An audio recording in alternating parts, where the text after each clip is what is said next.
Please help me welcome Brent Bozell. Thank you, Patricia. Thank you. Thank you very much. I have a tail. Thank you, Patricia. I will tell you, I have a tail. Running for Congress from Maryland as a conservative is not challenging. It's an impossibility. My dad learned that one very quickly. Why are we here tonight? We're going to talk about Patricia told me to be here too. About a week ago, I was at the memorial for Howard Phillips, one of the leaders of the conservative movement. Jim Picone, where's Jim? Jim and I there he is in the back. Jim and I were talking, and I asked Jim where in Leesburg he lived, because I know that he lives around here, and he said just north on 15, and he said words that he should not have said. What are we doing here? Do I have a? Wow. He said he talked about the Route 15 area and the proximity to the Antietam battlefields, and he said this is where Stonewall Jackson moved up. Well, that got us talking about the Civil War. And I told him that we have a place in Page County, a mountain place, a hideaway place that I have, and there was another scene for Stonewall Jackson. From the vantage point of where my home is up there in the mountains, you can see to the east, to the west, you can see the Massanutten Mountain Ridge. And it's there on that Massanutten Mountain Ridge where we are told a Union force chasing Stonewall Jackson stopped, and the commander pointed to his east over the valley, and he made his men look at that valley and the beauty of that valley before they continued their march. If you look to the east from my place, up towards the Shenandoah Mountains, up towards the Skyline Drive, there is a ridge there, and that is the ridge that was crossed by Stonewall Jackson. Ostensibly, you can surmise that he looked over the Shenandoah Valley from that vantage point. One last look as he crossed over that divide and went into Culpeper County, there to the Battle of Chancellorsville. So if you look from my place, you've got both sides marveling at Virginia in the middle. But between here and my place in the mountains is the little tiny hamlet of Huntley, Virginia. Has anybody ever heard of Huntley, Virginia? Come on, you have not. Have you really? Wow. Wow. Huntley, Virginia. What is Huntley? If you go south on 522, south of Front Royal, towards Flint Hill, about 8 miles southeast of Front Royal, you'll see a little sign. It says Huntley. On the back of it, coming the opposite direction, it says Huntley. You've gone through the town of Huntley. Huntley was, when we moved there in 1964, we increased the population of Huntley by 48%. We're Catholics, we bring in everybody with us in one family. But this town, this little village, had a grocery store which sold bread and tobacco, essential, and soda pop, and some candy. It also was a post office that usually had the mail. It was a gas station that never pumped gas. And when Richard Nixon said he was going to close down rural post offices, we pleaded for him not to, because that would have been the end of the town of Huntley as we knew it. He kept it open for God knows what reason. So Huntley continued. Now, if you were a boy in Huntley, Virginia growing up, you drove to Front Royal every day to school. And every day you passed a marker on the side of the road. For 11 years, whatever it was, I never looked at that marker. I knew that there was one of those Civil War markers there. But it was usually covered over by honeysuckle. It was on a part of 522 where you were driving 60 miles an hour, so you never slowed down to look at it. It was always there. Several years after I moved out of that area, I finally decided I'm going to go look at that marker and see what that marker is all about. I stopped and I read it. It told the story of Albert Gallatin Willis. Is anyone here familiar with the story about Albert Gallatin Willis? I wasn't either. Albert Gallatin Willis was an extraordinary man from this area. It was at a time that Colonel Mosby, who is this, we all know who Mosby was. My dog's named after him. Colonel Mosby had the job that Stonewall Jackson, in effect, had. Stonewall Jackson's mission was to keep armies off of Robert E. Lee's back by making them fight him in the valley and keeping Lee free to do what he needed to do on the peninsula. Mosby was brought on to set up a citizens militia to snipe and do guerrilla tactics against the Union soldiers to keep the heat off Stonewall Jackson in return. He was extraordinarily effective, but in the course of it, he got the enmity of the Union command like no one else had before because he was so successful. His militiamen would be farmers who, at the call of Mosby, would meet somewhere, and off they'd go in the middle of the night and do a marauding thing. For their efforts, they were deemed to be bushwhackers. They weren't deemed to be real soldiers, and they were treated as bushwhackers and weren't afforded the rights of honorable soldiers at the time.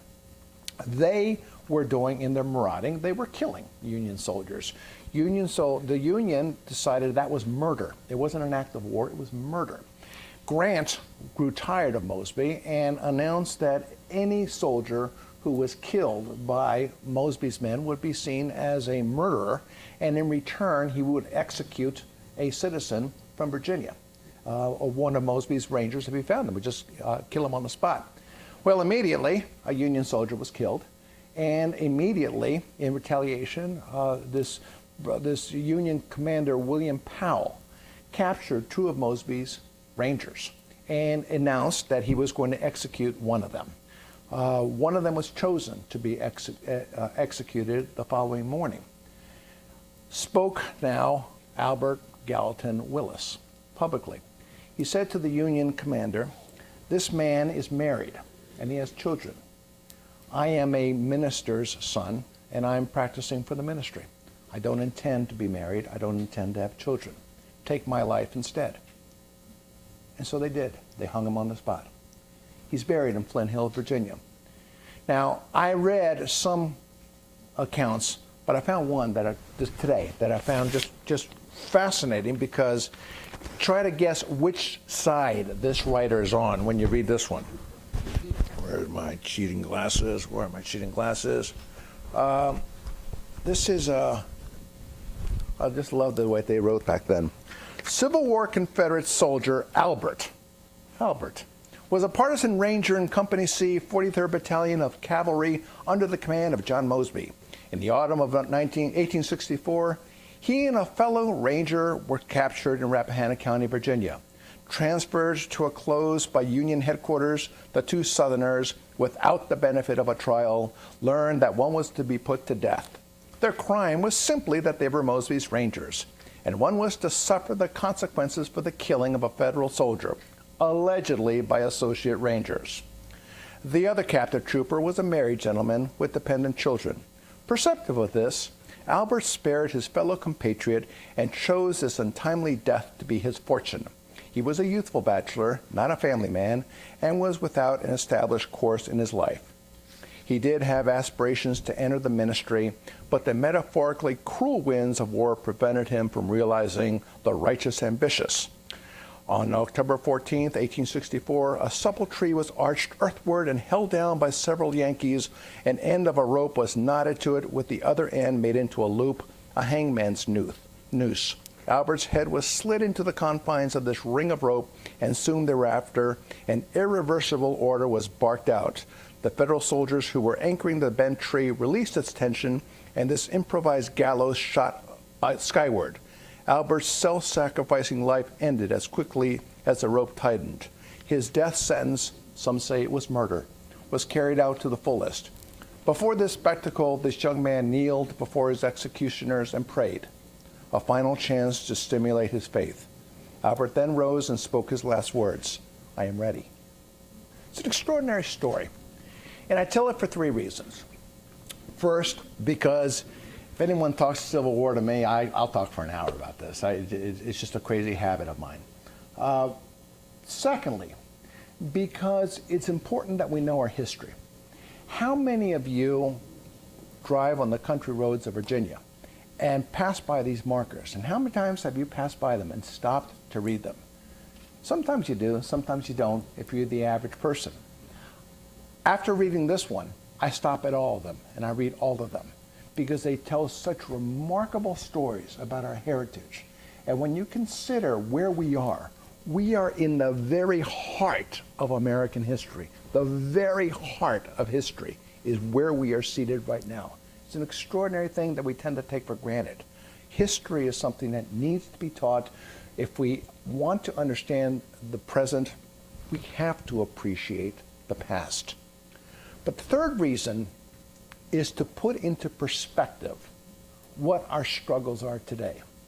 There's an awful lot of talk about where this country is headed.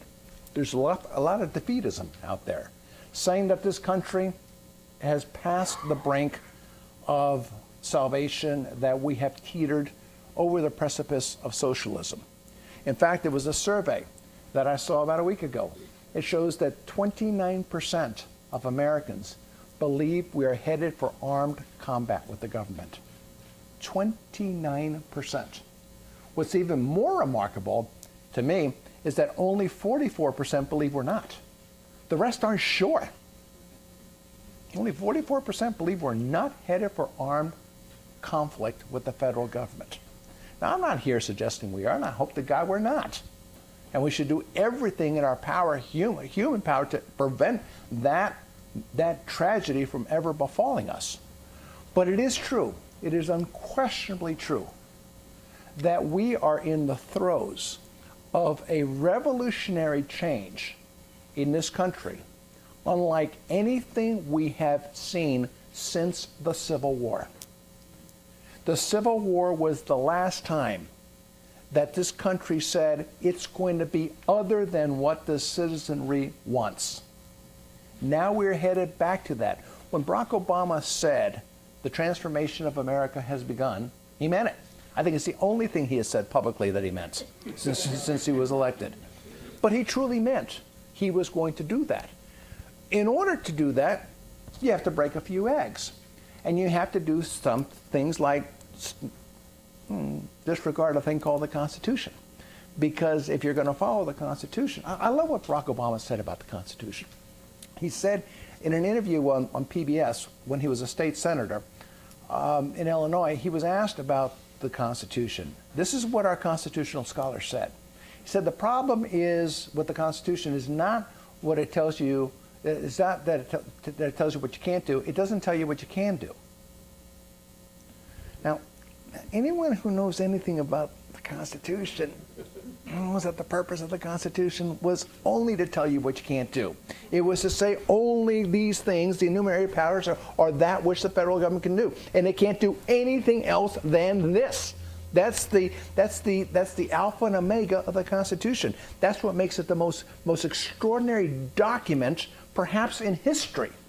Certainly since the Magna Carta, but perhaps in history, the most extraordinary political document ever. And this man, right by him. Now, if you want to do what Barack Obama wants to do, you have to pretend the Constitution doesn't exist. And that's exactly what they've done. They've also, to my mind, believed that the rule of law didn't exist time and again. They also believe that reality doesn't exist sometimes either, if that's what they need to get their wish. I found it remarkable in what was it, December of 2011, I think it was, when Barack Obama announced a recess appointment, which you can make when the Senate is not in session. Except the Senate was in session. He just announced, no, you're not. And he did it. And he got away with it.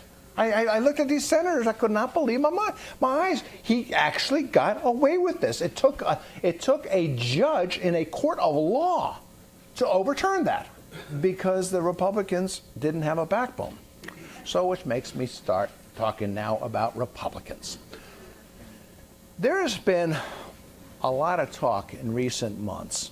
Have you heard this about Ronald Reagan? if he were alive today, he'd probably be a liberal.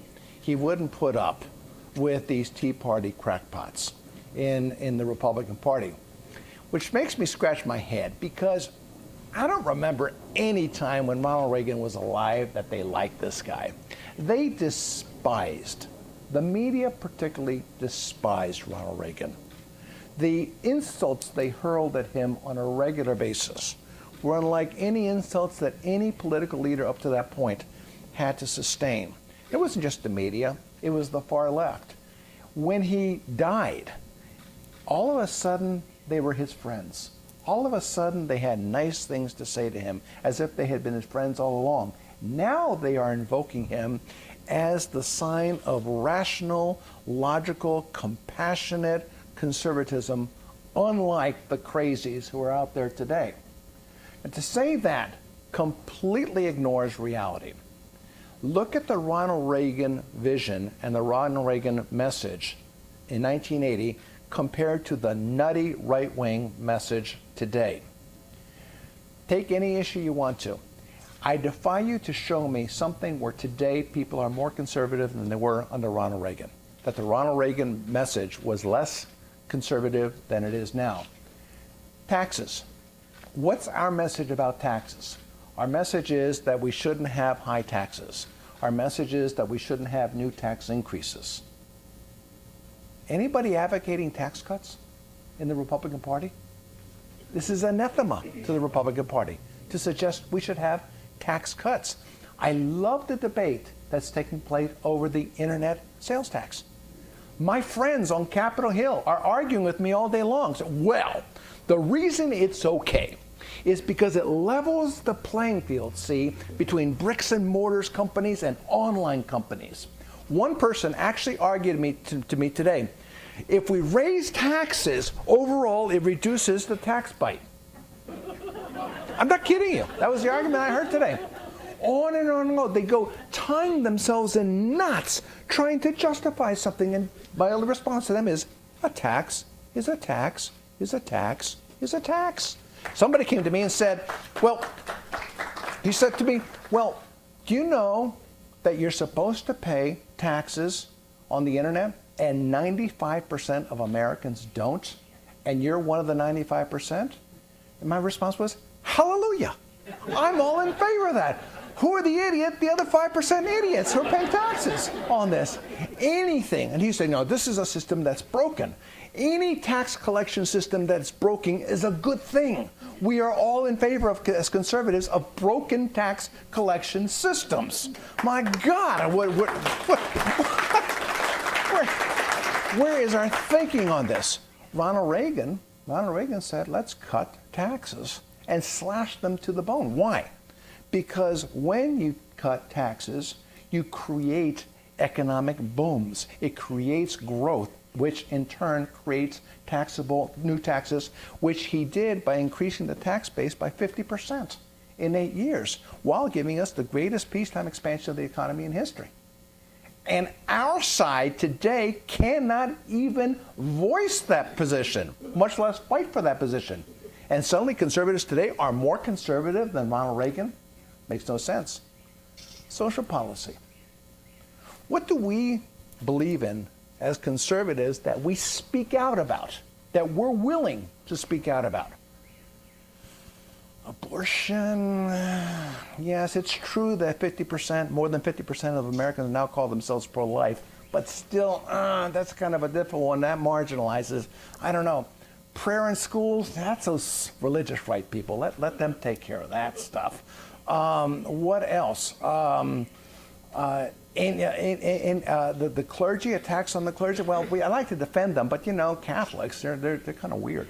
I just don't want to go into those uncomfortable family values. Oh boy, gay rights, do not go down that road. On family, the idea of the nuclear family, one man, one woman. No, that's I don't want to step on that because those are divisive issues. 2008. What was the only issue that won in all of 2008? It was the marriage proposal in California. Why? because Hispanics and blacks joined the Republican Party and beat it. You want an issue that wins, and that was the issue that won. They run away from their shadows, and they haven't been elected since. What did Ronald Reagan espouse? Ronald Reagan was unapologetic about social issues, absolutely unapologetic. He championed all those things, along with an economic policy. He brought in the social conservatives. He understood clearly one thing. Social conservatives, I say this to my libertarian friends who are so uncomfortable with social conservatives. When was the last time a libertarian became president? I don't know of one. Can you tell me one who's ever won a major office by just being a libertarian?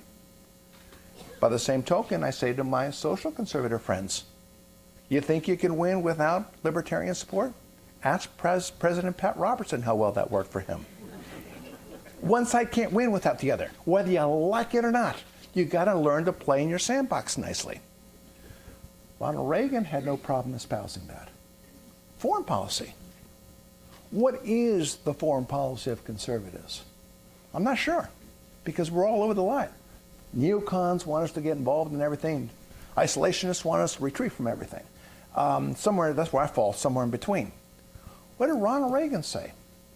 Destroy the evil empire. That's what we're going to do. How are we more radical than this man was? And yet, when you think about it, and this is the wonderful thing, when you think about where we were as a movement on Ronald Reagan to where we are today, think about this. At the height of Ronald Reagan's popularity, at the height of it, what percentage of Americans call themselves conservative? 30%.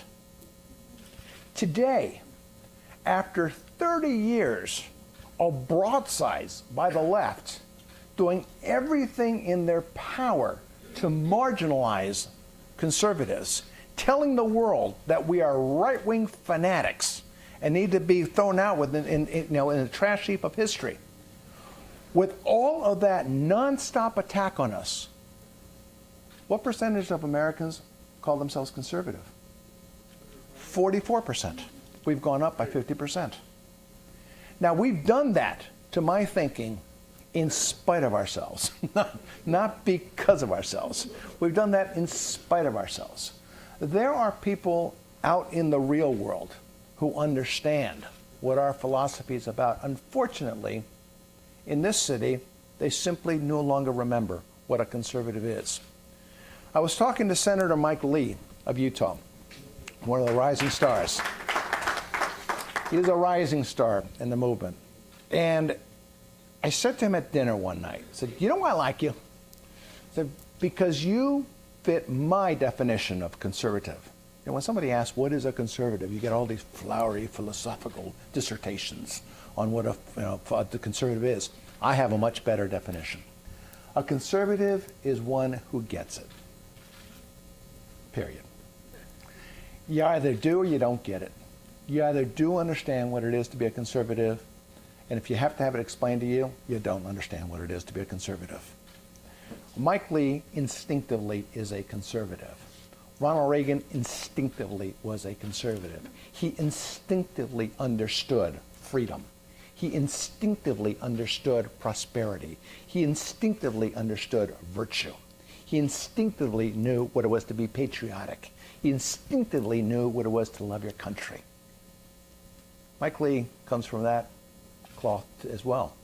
But look at our leadership in the Republican Party today. I won't name names. Go ahead. No, I'm not going to. I don't have to. You look at so many who are there today, the vast majority who are there today. Do they get it? Do they understand it? Go on Capitol Hill and talk to them about the issues of the day.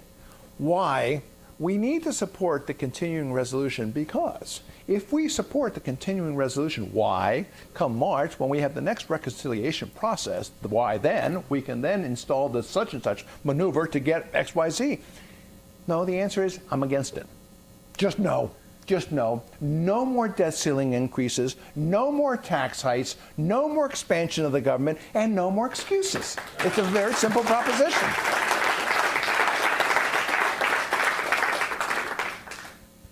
They're afraid. Now, what are they afraid of? Are they afraid of you? Somewhat. Much more, though, they're afraid of the media. They're afraid of the press.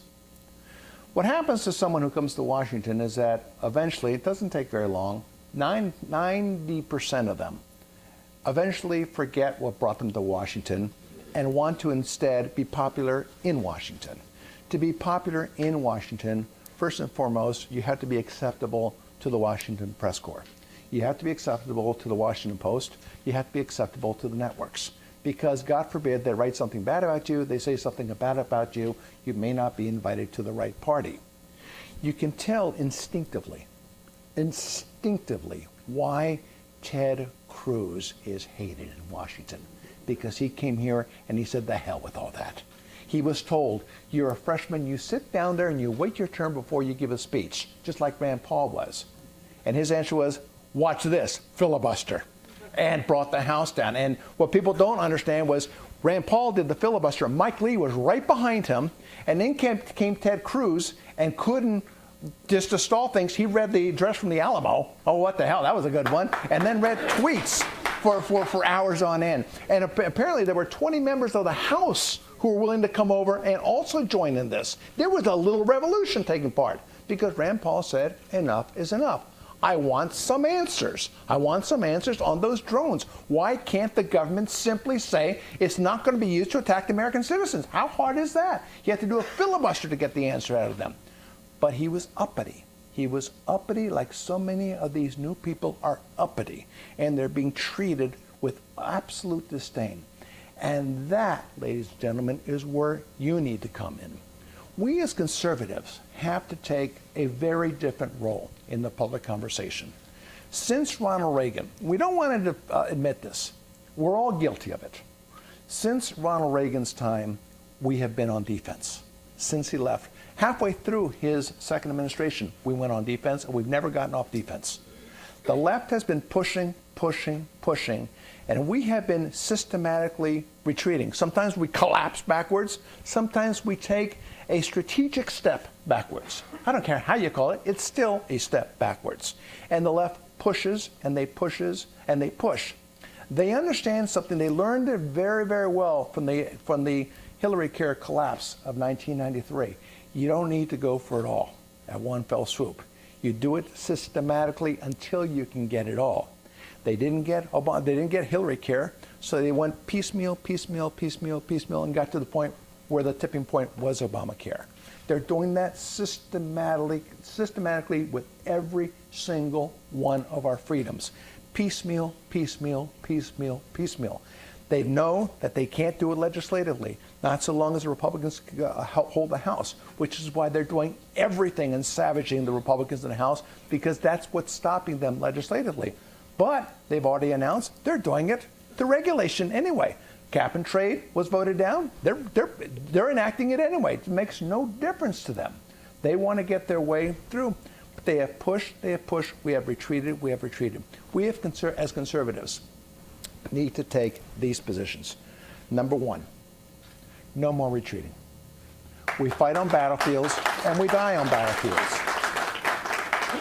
If you're going to compromise as a Republican from here on out, you compromise on three bases. Number one, you get as much as you possibly can going forward. Number two, everything you get immediately. And number three, the next day you pick up and keep on marching. You never be satisfied with it. No more going backwards. No more strategic steps going backwards. What happens when we draw that line in the sand? What happens when conservatives say, we're not going to take it anymore? Immediately, there is a revolution on our side. What happened, ladies and gentlemen, in 2010? Why is it that Republicans took the House? Because of Obamacare. And the Republican Party said, we will stop Obamacare. We pledge to you that we will repeal this monstrosity. They were brought to power and they didn't do it. If they're going to lose, it's because they broke their word with the American people. If they ever want to take the Senate, if they're ever serious about taking the Senate, They have to begin fighting. There was this attitude last year. It was a shocking attitude. I will tell you this. It was a shocking attitude with Republicans. Continuously, the message that I heard was, when we take the Senate in November, we will then do X, Y, Z. We can't do something right now. When we take the Senate, then next year, with a majority in the House and the Senate, we can do this. When we take the Senate, then we have the votes to do that. I met with these senators and I asked them, where the hell do you get off when we take the Senate? Who do you think made you God around here when you take the Senate? This is something you earn. You earn it when you're voted in, and you'll be voted in when you do something. How dare you sit on your thumbs and say, when I take the Senate? When becomes if, and then if will become never. And they were stunned when they didn't take the Senate and lost seats in November. Clearly, the greatest opportunity that they've had in a quarter of a century, and they blew it. And the presidency, this is the single most vulnerable incumbent, perhaps in history. I'm not kidding you. This guy's a walking disaster. Everything he did was disastrous. And he got reelected. What does that tell them about us? The best we could do was Mitt Romney? For goodness sakes. Where were we? Where were our champions? We didn't have a dog in this hunt. Not as conservatives. We knew it. We got some good speeches out of Mitt Romney. But there were a couple of good speeches. Was Mitt Romney somebody who gets it? No, never got it. Never got it. Never understood. I mean, his idea, his reaction was to Obamacare was Romneycare. His idea about tax cuts was forget tax cuts, we just don't want to have. Barack Obama championed tax cuts more than Mitt Romney did in the campaign. What does that tell you? Foreign policy, he refused to bring up Benghazi. So that was a disastrous situation for us, we as conservatives. No more deal making. No more electing Republicans because we should elect Republicans. When you elect Arlen Specter, you get Arlen Specter. And anyone who then moans and groans about why this is what Arlen Specter did, folks, you elected him. He didn't break his word to anybody. He did exactly what you expect Arlen Specter to do. The same thing for the two senators in Maine. They did what you would expect liberal Republicans to do. Charlie Crist in Florida did what you expect Charlie Crist to do. He joined the Democratic Party when he needed to. This is how liberals work. But they're Republicans, and therefore we must support them. No, we must not. Not any longer. Not as conservatives. Our message to Republicans has to be, you come to us now. We're no longer going to you. We have the troops, we have the resources, we have the votes, we have the activism. You cannot win without us. You must now come to us, and you must make commitments we're going to hold you to account on. No more empty promises. If they can't do that, ladies and gentlemen, why are we supporting them? Is it a country club for you? Is that why you call yourselves conservative or Republicans? Because you want to be part of a club? Well, don't come to this event. And for God's sakes, don't waste my time. But none of you are here because you're that. All of you are here because you are conservatives who love your country. And you're conservatives, most of you, who happen to be Republicans, which is a great thing. But you're conservatives first. And you have to put that marker down. Final point to the press. There is an awful lot of talk about how bad the press are, and I'm here to tell you they're even worse.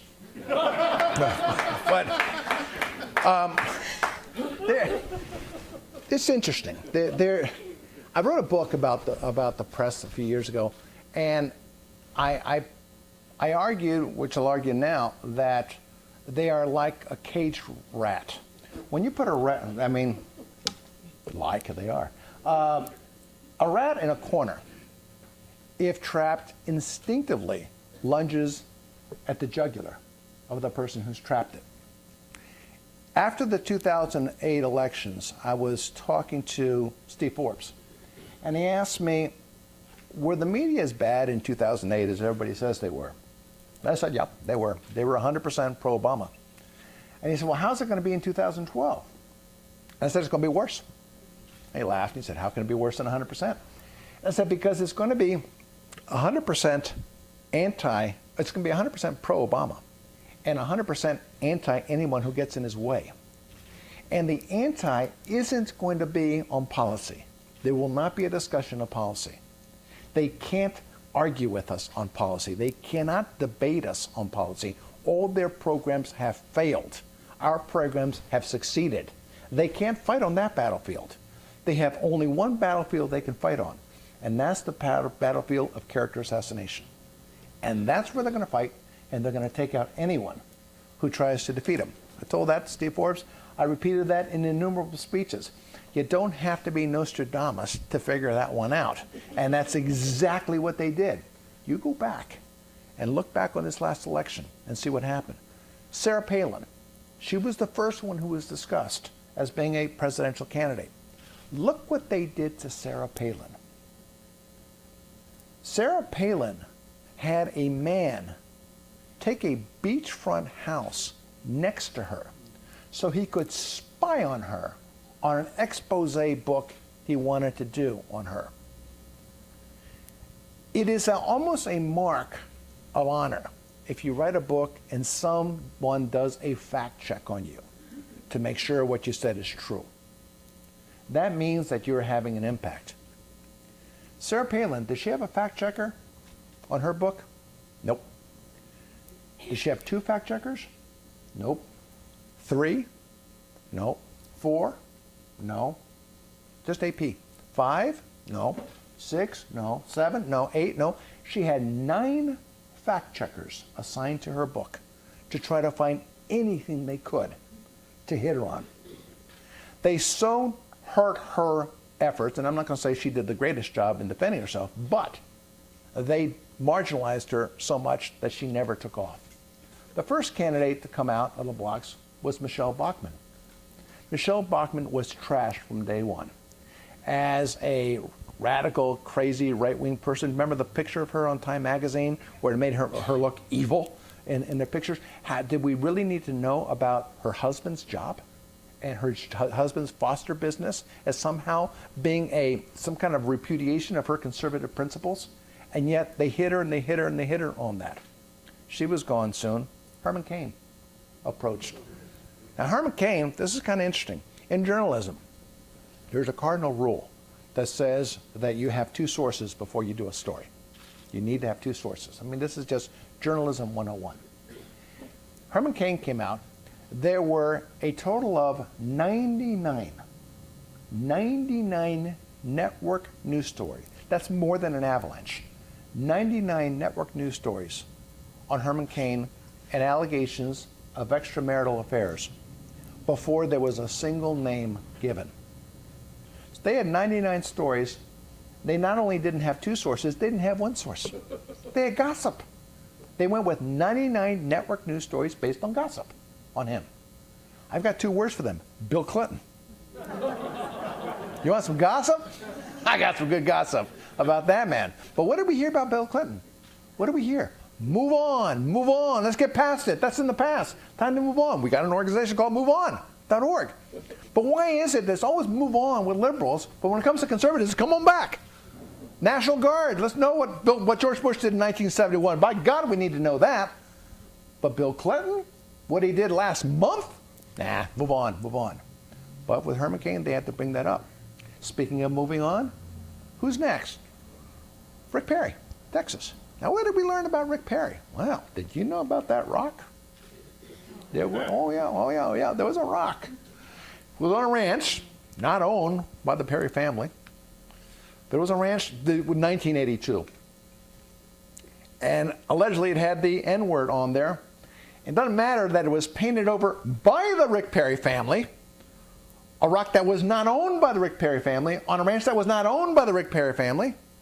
But did you know that the Rick Perry family used a ranch that had the N word on it? They hit him, they hit him, they hit him, they hit him. He was marginalized. Newt Gingrich. Newt Gingrich, can you win an argument when you have a divorce like Newt Gingrich's, and you have an estranged spouse who's mad at you? Now, if you're a reporter who's attempting to be objective and fair, you don't know who's telling the truth. Each side, it was a nasty divorce. To give her unfettered access to a microphone to attack him was simply wrong. I don't care if it's a woman or a man or a woman, it doesn't make any difference. You don't do that unless you want to hurt the other guy, which they did. Rick Santorum. Did we need to know who Karen Santorum dated before she met Rick Santorum? That was about the lowest of possible low blows. Think of their children. I see them at church every Sunday, and I think about it all the time. Think about their children and what their children were told about something deep, deep, deep, deep, deep in their mother's past. And it had nothing to do with Rick Santorum. And that was used against him. Did we need to know that Mitt Romney cut somebody's hair at age 15? For the love of God. I mean, stop the presses. Let's get off of Benghazi. Let's not talk about the war on terror. Let's talk about a haircut that Mitt Romney gave somebody when he was 15 years old. The trite attacks on Mitt Romney. Well, they went on, they went on, they went on, they went on, and they took their toll as well. By the end of the day, Barack Obama was reelected. But we make a huge mistake if we let that intimidate us for 1 second. Rather, we should understand what happened, why it happened, and for one simple reason, we didn't fight back. We did not fight back, and were thoroughly, as a party, thoroughly intimidated by the press. Let me tell you a real-world situation dealing with the press. They are dying. The networks are dying. Newspapers are dying. Magazines are dying. They are all headed for the garbage can. Great.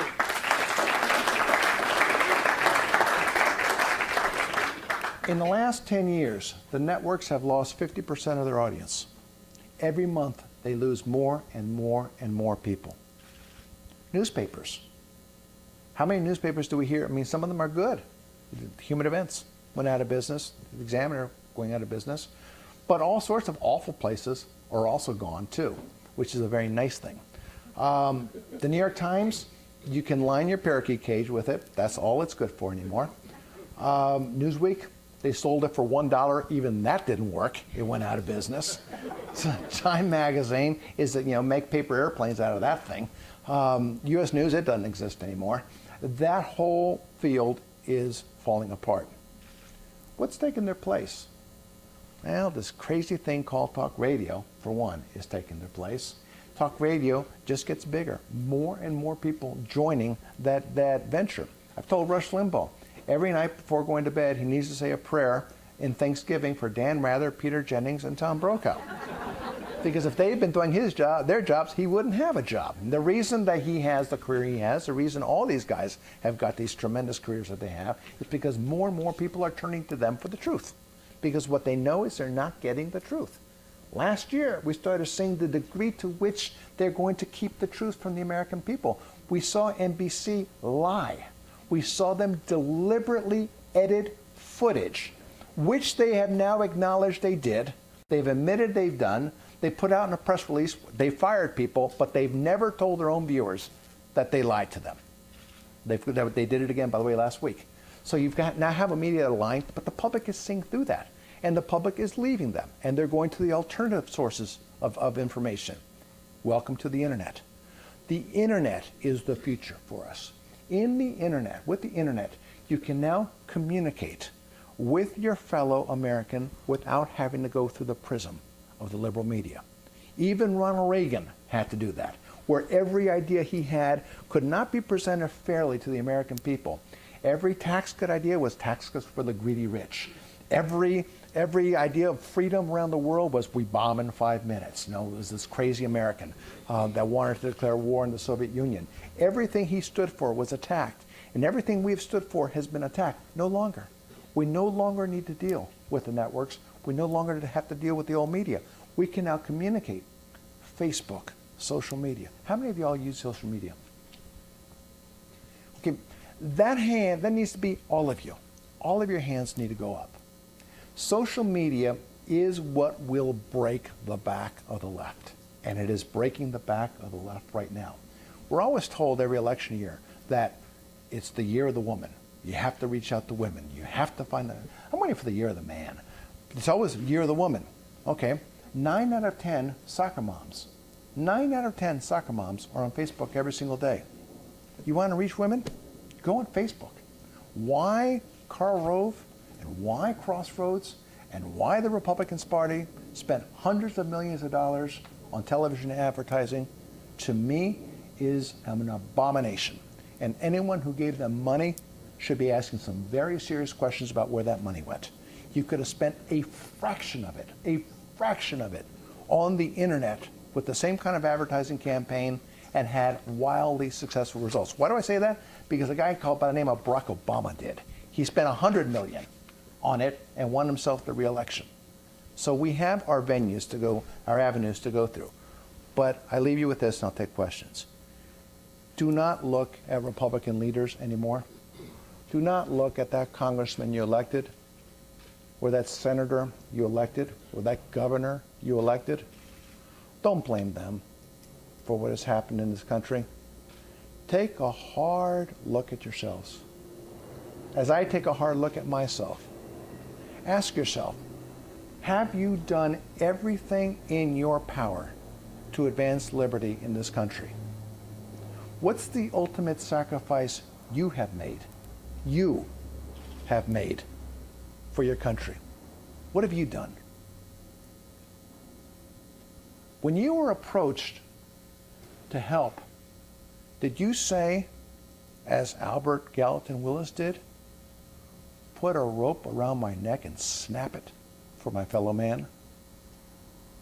That's the kind of sacrifices that were made to put you where you are right now. Do you not have that responsibility to Albert Willis Gallatin and to all the boys in blue who also fought for freedom, to give of yourselves to honor them? I think you do. And in the final analysis, don't you owe it to your children and to their children and the progeny still to come to give them what was given to you? I think you do. So make the commitment to be yourselves. Make yourselves the commitment to be Americans who love freedom, who love this country, who love virtuous society, who love and honor prosperity, and who most importantly are patriotic, believing that this is the single greatest nation in the history of man. And if it is, then God intended us here for a purpose. Honor that purpose. Thank you.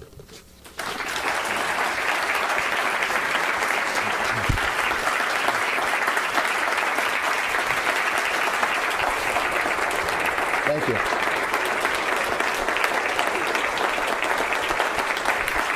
Thank you very much. I think we have questions. Should we take questions? Happy to answer questions. Yes, sir. What's your opinion of, as Russia calls them, low information voters? Is there such a thing, or is that just made up? No, it's very true. Very true, and it's disconcerting. And I'm not quite sure what the answer is to this. Look, Sean Hannity makes a statement that journalism is dead. And in one sense, and I think it is, but it's dead in the sense that liberal journalists, reporters, have abandoned the idea of reporting. They're just simply giving their opinions on everything. But it's also dead from the standpoint that nobody wants to be in the news business anymore. Everyone's in the infotainment business. If it leads, it bleeds. Look at whatever, you pick the network, doesn't make any difference. Look at the stories on tonight's news. Are they the most important stories? Or is it something that will give you eyeballs?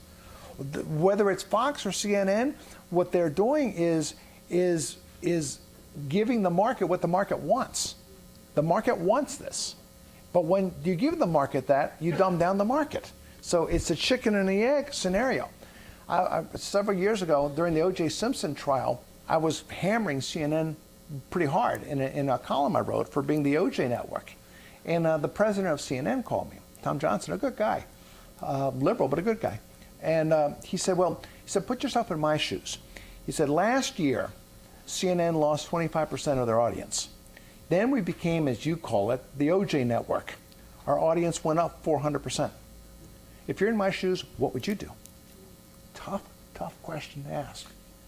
And that's what's happening today. But people aren't paying attention. People aren't getting information. They are not getting their news. You have a very, very naive electorate out there. Here's one. What was the number one reason Barack Obama won the presidency in 2008? I love this one because nobody gets it right. I open it up. What do you believe is the number one reason? You got more votes. and if you get it right, it's because I've asked this question one too many times. Contraception? No. 2008. Go back 2008. Yes, ma'am. Was it the comment about Tina Fey said? Tina Fey? No, it was a good comment, though. No. Nope, wasn't that. What was the issue? Yes. You know that? Yeah, but we're getting to that. But okay, George Bush. He hammered George Bush relentlessly. Was it George Bush? Was that the issue? No. He said he wasn't going to raise taxes a dime on the middle class. He took some of Reagan's ideas. Get out. I have officially raised this question one too many times. It's the answer.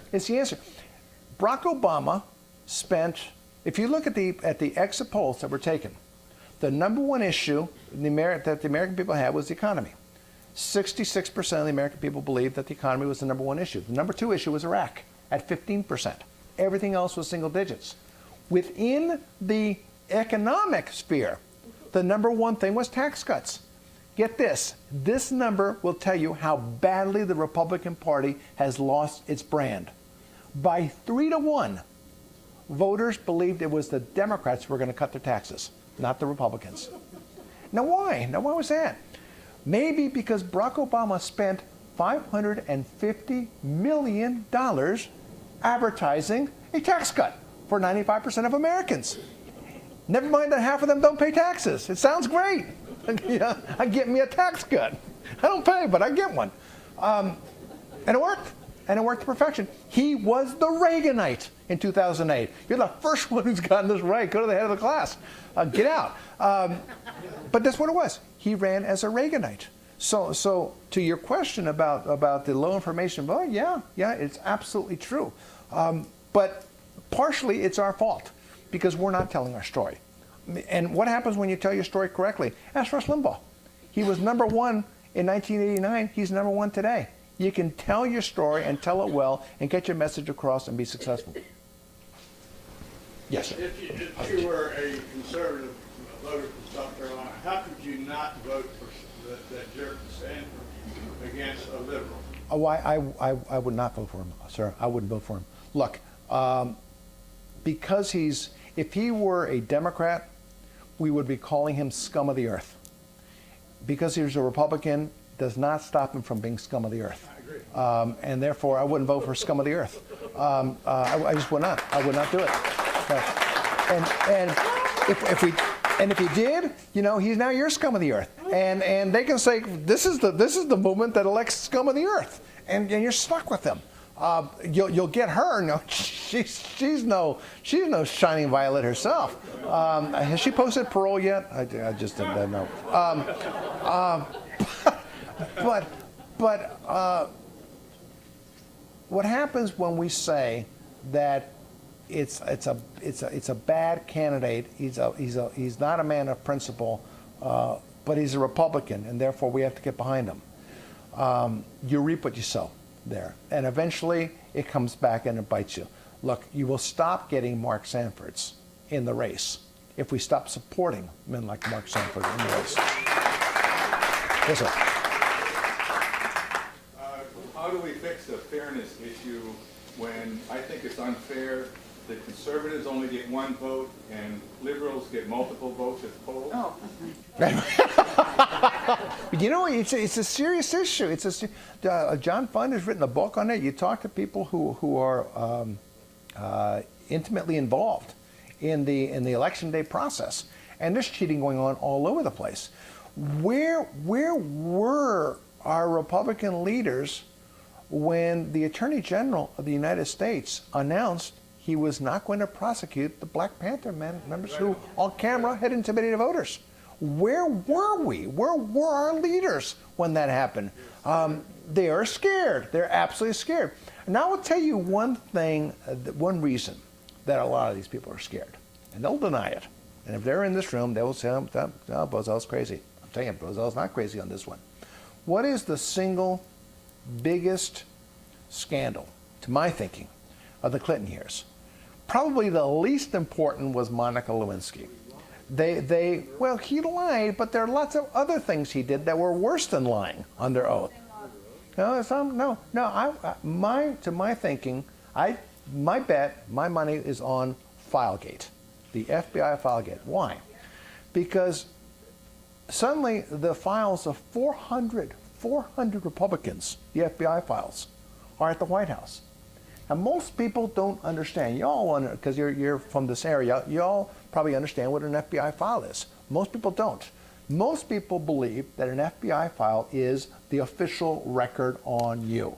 It is you, sir, your life, what you've done, who you are, et cetera, et cetera. That is not an FBI file. An FBI file is anything said about you by people. It's any allegation about you that's been raised by anybody. There doesn't have to be a scintilla of truth to it. So that if somebody comes to me and wants to do an FBI check on you, and I say, yes, I heard it was a pretty nice horse he slept with, that's in your FBI file. It is. Anything goes into the FBI file. It is a dump of rumor and bad rumors. So suddenly you have 400 Republicans who have their FBI files in the White House. You don't think that scared the living daylights out of them? What did Henry Hyde learn when he prosecuted? That it was going to take no time at all, and we were going to find out about a child he had out of wedlock. Now, where do you think that came from? What about Dan Burton and his committee? Look what happened to him.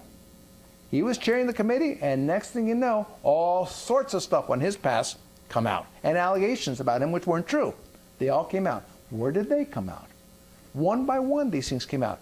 Has it scared the daylights out of Republicans? It sure has. And I'll show you the degree to which it scared it. If you go back on the records, you'll find that during the impeachment trial of Bill Clinton, there was a room in the Capitol that was under armed guard that contained all the files that Ken Starr had put together. This room was to be accessed only by members of Congress to see the full file that he had. No staffs, only they were allowed to go in. They had to sign to get in. How many senators went in that room to review the files? 0 Democrats. And 0 Republicans. Not one. Not one. Why? I don't want to know. I don't want to know what's in that room. I don't want to know what's in those files. And that's the reaction. It's an awful indictment on our system. But is there cheating that goes on in the polls? Sure. It's documented over and over again. And Republicans have to get much, much, much tougher about it than they've been. Yes, sir. I'm helping this gentleman put forward. We're creating something called Loudoun Liberty, which we're trying to pull together what's going on in Loudoun County that doesn't get reported. And I sent something to Butch. I don't know if Butch has even seen it, about the Boy Scouts and the vote that's coming up in the council in 2 weeks. I sent it to maybe 24 people last night. Nobody's responded. And I don't know if people understand the significance of the vote on accepting gays into the Boy Scouts. But it seems to me this country is facing a moral morass which Europe is already in. What can we best do to prevent? Well, it begins with this. If you are intimidated enough by being behind enemy lines, and Leesburg's kind of, I don't know, maybe you're still in friendly territory, but Great Falls, I think, is where I live. That's the dividing line. Everything east is enemy-occupied territory. But in that worldview, the Boy Scouts are troglodytes. They are a throwback, to the I love it when Barack Obama said they want to take us back to the 1950s. Yes, I do. Black and white too. But they paint the Boy Scouts as some extremist organization. And you take the words Boy Scout and give it to America, and you ask any dad whose son has been in the Boy Scouts what he thinks about this issue. And you ask him, would you like your son to go camping with a gay Boy Scout leader up in the mountains by themselves? Now, what do you think is the reaction out there? So the people are on our side. But in this city, they're intimidated by the media primarily. What you have to realize, though, and I urge you to think about this, there is a way to communicate with the vast majority of Americans who agree with you and bypassing these people in Washington. And that's the internet. Think about this with Facebook. Just think about the optics here. The average commercial on television is believed by 14% of viewers. You take that exact same commercial, and you put it on Facebook, the believability rate goes up to 78%. Why? Because it's a friend sharing, friend giving it to a friend. If you want to influence, you go on Facebook, because that information goes from friend to friend to friend. We can track it. We can put a message on our Facebook army on Chick-fil-A. And within 48 hours, I know, because you can track it, over 7 million people got my two-sentence message about defending Chick-fil-A. That's how quickly you can converse. Gosnell. Anybody heard of the word Gosnell? On the bush? Did you hear about it on NBC Nightly News? No way. How about CBS? No way. ABC? No. But you know about it. How's that? Fox mostly. Why does Fox cover it? Fox wasn't covering it at first either. No? What happened was it percolated and percolated and percolated until Fox picked it up. Now people are starting to pick it up. Benghazi got no coverage when it broke. People think it did. Now it's being covered. Why? Because it built and it built and it built. And God bless Dan Issa and some other Republicans and Lindsey Graham, who's done a good job on this, who's been tenacious following this. But now it's getting the attention of the networks. There's so many scandals that haven't seen the light of day. Acorn. Anybody heard of the Acorn scandals? All right, you go look it up on the network, see who covered it. Nobody did. For 10 days, it wasn't covered at all. Until Congress decided that they were going to defund Acorn. Then they had to cover it. But why did Congress decide they were going to defund it? Because there was an avalanche of information going out there, an avalanche of activity from the grassroots Americans, all through the internet. So you want to communicate? Communicate through the internet. If you want to be really, really good about it, communicate through Facebook. You can reach millions of people who will believe you. That's the best thing about it all. That's the way to go. Other questions? Yes, sir. Getting back to the same issue as the Boy Scouts, there's a small businesswoman in Washington State, a florist, who has had some best friends who are gays, has given them flowers for 20 years. They came to her and they wanted her to do special floral arrangement for their wedding. And she turned them down on religious reasons, and now she's being sued by the ACLU, the Attorney General of Washington State, so on and so forth. This follows a case in New Mexico a year ago of a wedding photographer who refused a gay commitment ceremony because it was against her religious views. My point here is we're slowly getting to the ground because of bringing it up on the issue where you can't refuse to serve blacks if you're in business. Therefore, you shouldn't be allowed to violate your personal principles when you're performing a personal service to serve that. I see they're laying the groundwork for requiring churches to perform gay weddings in the future, whether it's Catholic, who will never do it, or some of the Protestant churches that do, is irrelevant. I see them laying the groundwork for that. You want me to argue with you? No, you are 100% right. You are 100% right. And folks, you ought to be very worried about that. It's already happening. It's happening before our eyes. Look at the reports. Any of you have any children in the military? Ask your children what's going on in the military right now. Talked to my son the night before last. He's in the Marines. He just came back from his second tour. He said, I can't talk about my own faith without getting in trouble. I can't talk about my own faith. Ask Tony Perkins, the head of the Family Research Council. Now, Tony's got a couple of bona fides. Former Marine, former member of Congress, pastor, but he couldn't give a sermon on Andrews Air Force Base. He wasn't allowed to. Matter of fact, if you want to give a sermon, it has to be approved now. Since when did pastors have to have their sermons approved? You have to. What's the next step? Sir, you're right. And this is going to be ugly.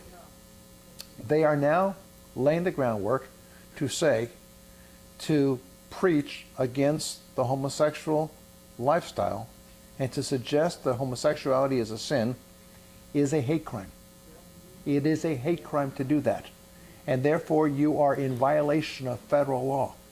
And what? Hate crime to speak against Christians. I'm sorry, I just. Well, no, because we're Christians. No, I mean, you could do that with impunity because that means you're enlightened if you do that. No, but you can do it. And you can do it against Christians, but you can't do it against gays. Now, I'm not saying you speak out against gays for being gays. And this is the old canard. But as a Christian, as a Catholic, I make no bones about the fact that the homosexual lifestyle is immoral. And it's also against nature. I make no apologies for that. But soon it will be illegal for me to say that. I mean, hell, turn off that camera because I may have just committed a crime here. Broadcast it. I don't care. But that's about what's about to happen in our churches. And mark my words, just as they did it with the photographer, just as they did it in the New Mexico case, there's going to be that one litmus test that they're going to try in a church somewhere. Think about this. Want something that'll scare you? A new organization was announced or documented or something about a year ago. Another one of these Soros-funded organizations where they have people in pews of churches. I don't know if it's more than Catholic churches, but I know it's Catholic churches. Tape recording priests giving sermons, trying to find them saying anything political to take away the tax deductible status. Now, Bill Clinton and Barack Obama can give speeches in black churches, and that's okay. But you can't say anything if you're a pastor without having somebody record you and turn it against you. There are dark days ahead in the religious community. They have to understand exactly what they're up against. I hope they do. Obamacare, just one last thing. Obamacare in the Catholic Church, how many of y'all are Catholics? Wow, what a bunch of mackerel snappers. Well, we papists believe that Obamacare is wrong. And because we don't believe in abortion, and Catholics don't subscribe to contraception and the like, the government says it doesn't matter. We must do what we are being told to do. What people who aren't Catholics, I mean, some people understand this, but some don't, and I don't expect them to understand this. Catholics can't abide by this, cannot obey this law. It's not that Catholics don't want to obey this law. You cannot obey this law and remain a Catholic. It cannot be done. To remain a Catholic is to accept this as a mortal sin with which you cannot gain eternal life. No Catholic can accept this. No Catholic institution can accept this. Think about what that means. If Obamacare is allowed to remain without a religious exemption, every Catholic hospital will have to close down. 1 out of every 7 patients in America is treated by a Catholic hospital. Every Catholic educational institution will have to close down. Every Catholic charity will have to close down. And that, ladies and gentlemen, is exactly what the other side wants, because the government can then take them all over. But understand, when my bishop, and Bishop Laverty, who is not necessarily a bomb thrower conservative, but when he says publicly that he expects to go to prison, God love him for the courage to say those words. And he means it. Yes, ma'am. We had a separate question, but based on the comments you just had, I look at this from a legal perspective. I look at it as a foundational issue in terms of the freedom of religion. And that going for an exception alone is a small, in my mind, it's a step back. If we don't go for the full freedom of religion, and I mean that in its Christian sense, because that's the foundation of our law, our polity, the morality underneath and behind the Declaration and the Constitution and how they work together. We're giving away, we're allowing the government to do something that they in fact, de facto and de jure, do not have authority to do to begin with. And simply by getting an exception permits them to continue to act ultra vires. So I get frustrated because I actually am very thankful that the Catholic Church has stood fast on abortion, and they have been that light there. But I sometimes think that they make a critical error when they simply go for an exception. Well, I think I understand what you're saying, but here's the debate that I'm a part of. I head up a C3 organization. A C3 organization has to abide by the wishes of its board of directors. Now, on my board, I have Catholics, I have Protestants, I have Jews. I've got, everything on my board. It's not a Catholic organization per se. But I have to say to my non-Catholic colleagues that we can debate and argue and fight a law. Laws we don't like. But as long as they're laws that are the law of the land, unless it is a law we cannot live with, we have to abide by it. I don't like paying the taxes that I have to pay, but it's not something that I'm going to go to jail over. Abortion is. Having to fund an abortion, having to fund the murder of a child, is something I'm willing to go to prison on. And that's where I draw the line. So I'll compromise on those. I will not compromise on this. I will never compromise on this issue. Well, I'm not saying don't go for the exception, but go for the larger goal, too. Of course. Now look, if you're looking at the Catholic Church to do the politically right thing, God help you. The Catholic Church has never been very good at that. No, I'm not looking at them to do that at all. Unfortunately, the Catholic Church has, by and large, a lot of liberal clergy running the shop. So they're going to be no help on the political battles. But when it comes to the moral values, battles, I have never been more proud of the Catholic Church than I've been in the last year. Yeah. Got it? All right, thank you. Thank you very much. Thank you.